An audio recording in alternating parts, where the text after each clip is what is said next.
আসসালামু আলাইকুম। অলরেডি প্রত্যেকেই জেনে গেছেন যে বাংলাদেশ সরকার ইমাম এবং মুয়াজ্জিনদেরকে সম্মানী ভাতা দেওয়া শুরু করতে যাচ্ছে ঈদের আগে। আজকে আপনাদেরকে জানাবো যে কয়টি মসজিদে এই সম্মানী ভাতা দেওয়া হবে, কত টাকা করে ভাতা দেওয়া হবে, কখন দেওয়া হবে, কোন কোন এলাকায় দেওয়া হবে, পুরা বিস্তারিত জিনিসগুলো আজকে আপনাদেরকে জানাবো।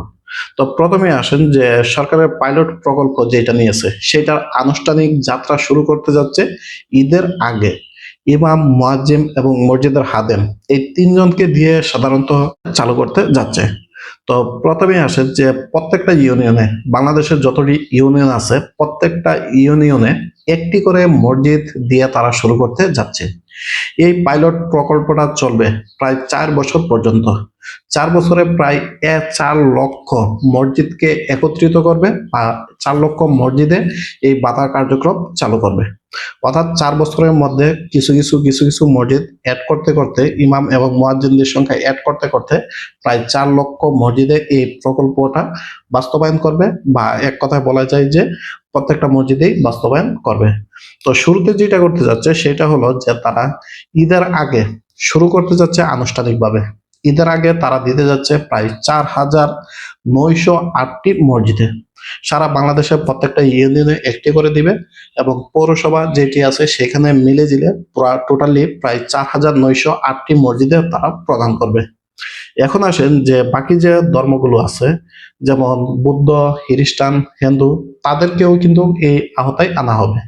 অর্থাৎ মসজিদের পাশাপাশি মন্দির, গির্জা, তারপরে মন্দির, বুদ্ধবিহার এগুলোতেও কিন্তু দেওয়া হবে। তো দেখেন এখানে দেওয়া হচ্ছে যে 4,908টি হলো মসজিদ, আর মন্দির তারা নিয়েছে 900টি। 900টি মন্দিরেও এই সেম ভাবে ক্যাটাগরিতে প্রদান করবে।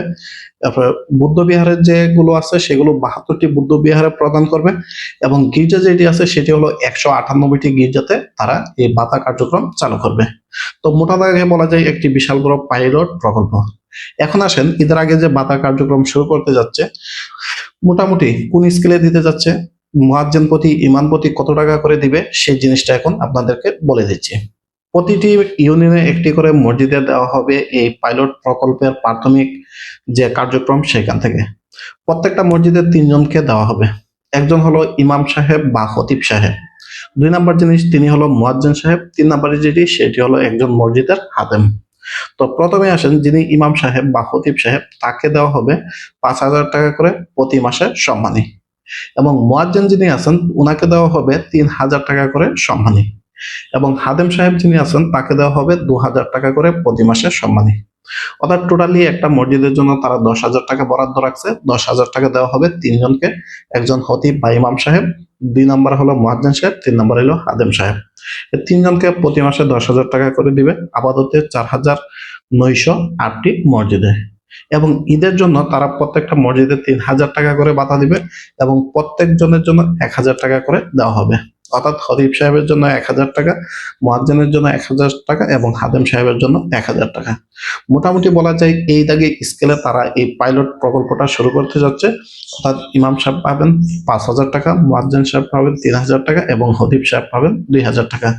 এই ধরনের প্রত্যেকটা মসজিদে কার্যক্রমটা চালু থাকবে, এবং 4 বছরের ভিতরে প্রায় 4 লক্ষ মসজিদকে এই ক্যাটাগরির আওতায় নিয়ে আসা হবে। তো আপাতত ঈদের আগে শুরু করতে যাচ্ছে প্রায় 4,908টি মসজিদ দিয়ে, 900টি মন্দির দিয়ে, 72টি গির্জা দিয়ে, বুদ্ধ বিহার দিয়ে, এবং 198টি গির্জা দিয়ে। তো এই বিষয়ে যদি আপনাদের আরো কোনো জানার থাকে কমেন্টে জানাতে পারেন। ধন্যবাদ।